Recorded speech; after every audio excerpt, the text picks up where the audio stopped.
Hi mga kaupak, this is Renzel Cano, ang iyong political host. So mga kaupak, nung nakaraang linggo, last week, ay nagkaroon ng isang station, yung SMNI. Naku, hindi ako nagkamali. Ito po ay nagkaroon sila ng forum tungkol sa mga presidential debate.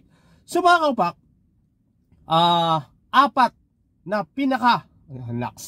hindi naman sa apat na mga pinaka popular na presidential candidate ang hindi dumalo. Una, si Manny Pacquiao, si Leni Robredo, si Isko Moreno, at saka si Ping Lacson. Pero mga kaupak, meron naman dumalo, ang tapang ni Calyode. Kahit na alam niya, naku mga kaupak, kahit na alam niya na ang SMNI ay pagmamayari ito ni Pastor Kibuloy, at saka si Kibuloy po ay nag-endorse na o pinakita na niya ang suporta sa tandem na Bongbong Marcos at saka Sara. So kahit na home court ito ng mga Marcos, ay talaga naman ang tapang ni Calyode, pumunta siya doon para ilatag niya.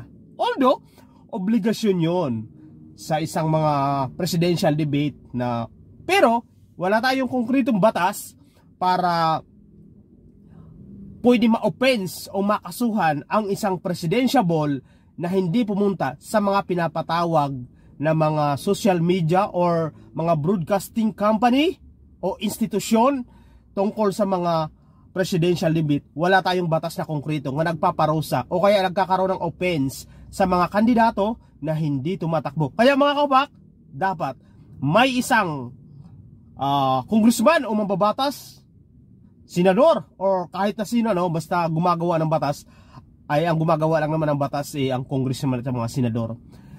Dapat this coming the new elected mga lawmaker, dapat magkaroon tayo ng konkreto na dapat ang isang presidential ay dadalo sa tinatawag na mga presidential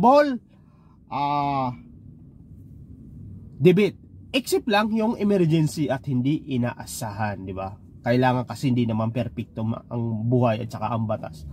So mga kaupak, dahil alam mo mga kaupak, sa apat, si Robredo, si Pacquiao, si Moreno, si Lacson, ang pinakagusto ko ang dahilan, si Ping Lacson. Inamin niya na wala na daw kahulugan o no sense na pupunta pa ako sa isang presidential debate na ang istasyon ay pagmamayari ng isang pastor. Dahil ang isang pastor nakapag-endorse na ng kandidato si Sara at saka si Bongbong. So parang tama nga naman siya, no? Para sa akin, kung ikaw talaga yung matibay yung disiplina mo sa sarili, yon, tama yun. Kasi pupunta ka doon, di ba? Parang kumbaga, parang nagsayang ka na lang ng oras na alam naman natin na yung pinupuntahan mo ay meron nang inendorso o sarado na ang kanyang desisyon na si Sara Duterte at sa si Bongbong Marcos ang inendorso ni Kibuloy. So pinakagusto ko talaga sagot, si Manny Pacquiao, isa rin sa pinakamagandang sagot. Talaga si Manny Pacquiao, talagang ano ba tawag doon, talagang fighting. Si Pacquiao, alam mo, direct to the point, sinabi ni Pacquiao na hindi siya pupunta sapagkat ang may-ari ng kumpanya, yung Sunshine International Network, ay meron mga kinakaharap na case sa kaya paglabag sa batas, yung mga inaakusa sa may-ari ng kumpanya, yung pag-abuso sa mga bata o abuse. So ngayon, bilang naniniwala ka kay God at naniniwala ka sa sarili mo, yung pit mo, tama lang na hindi pumunta si Pacquiao kasi hindi niya kino-considered o kaya hindi niya anong tawag doon mga kaupak? Kinokonsente. Hindi niya kinokonsente ang maling gawain na dinadahilan pa ang salita ng Diyos. So, hindi siya pumunta dahil nga ang si Pacquiao at saka yung may-ari ng presidential network, presidential debate na network na SMNI, sana mali, tama ako, no? Ay nagkaroon sila ng hindi pagkakaunawan. In fact, ay si Manny Pacquiao ay sinampahan ang pastor ng kaso dahil sa mga akusasyon na hindi totoo. So, meaning, may dahilan na tama si Manny Pacquiao. Actually, si Manny Pacquiao at saka sir, maganda sagot eh. Pero si Leni Robredo naman, ang ganda rin ng sagot, dissenting opinion. Katulad ng opinion ni Bongbong Marcos nung hindi siya dumadalo sa presidential interview at saka sa CNN presidential debate. Katulad, parang may magkakahawig sila, no? So, sinabi ni Leni Robredo, sinabi ni BP na hindi siya makakadalo sapagkat nung time nga nakuha niya yung schedule ay nasa probinsya na siya. So hindi na siya makakahabol. Yun ang pinaka-dissenting opinion. Si Isko Moreno naman, hindi niya aabutin sapagkat nung time na yon, siguro yung abiso bago na niya tanggap ay hindi na siya abutin sapagkat siya ay nasa lugar namin sa Samar. Kababayan ko pala si Isko Moreno, no? Ang inyong host ay taga Waray. Waray ang inyong host. Taga Katarman, Northern Samar ako, ang aming provincial capital. So mga kapak, ang pinakagusto ko talaga sagot, si Ping Lacson at saka si Manny Pacquiao. Actually, si Ping Lacson talagang direct to the point, ano? Yung sinabi niya na, ba't ako pupunta doon? Alam ko naman na yung mga sasabihin ko, wala nang kwenta dahil nagkapag-endorse na si pastor ng kanyang choice na kandidato.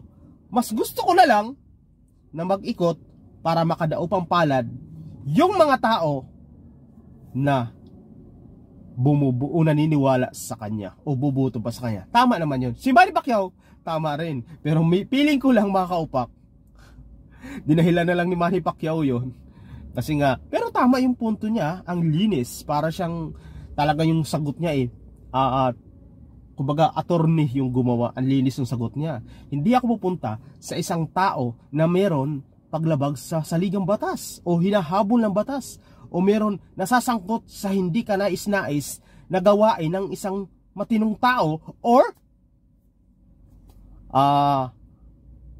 kumbaga ano siya ginagamit ang sigad para sa sarili niyang interes. So tama naman din si Pacquiao, no? Galing niya ni Pacquiao talaga ngayon, ha?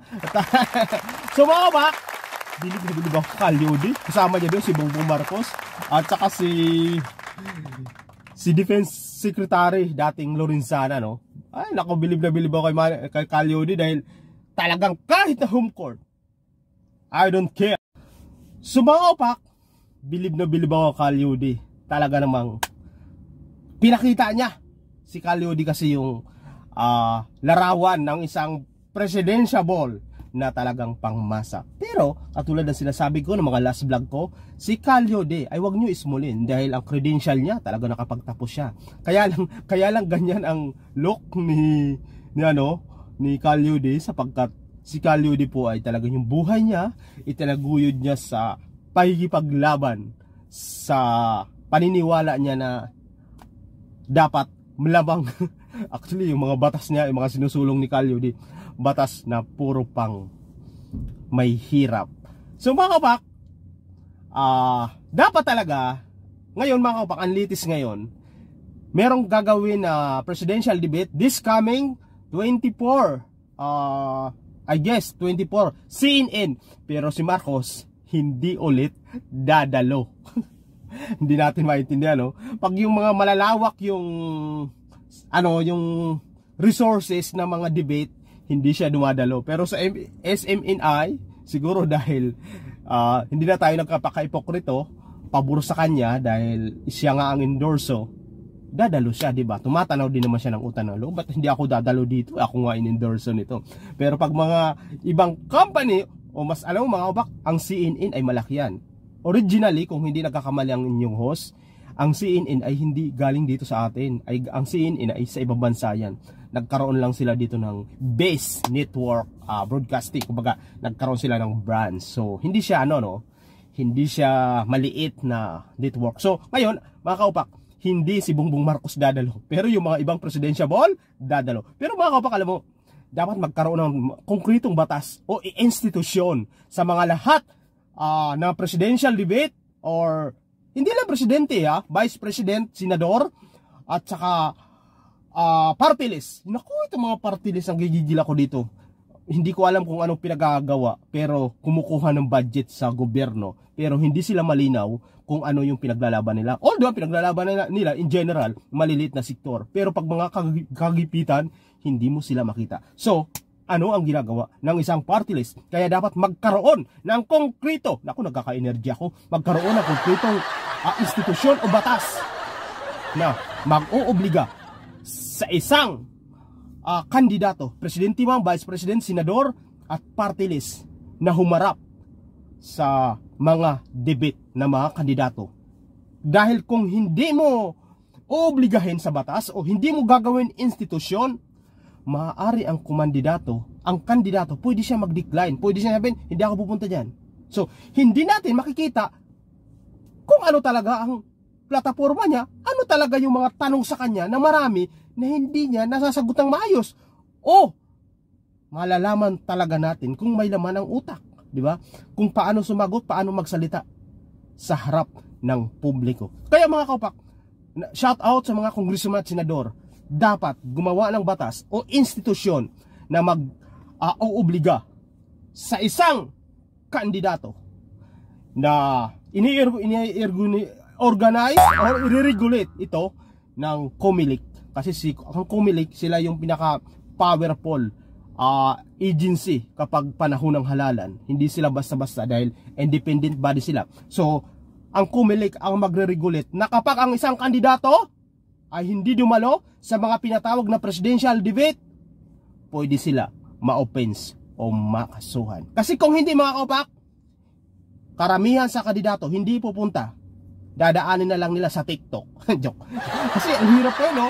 Porque sikat yung vlogger, sikat yung nagti-TikTok, minsan doon mo na lang ipapadaan yung pagpuna mo sa kalaban mo o pagdepensa sa isang ang bansa natin parang pinapatakbo na lang ng social media. Hindi dapat ganoon.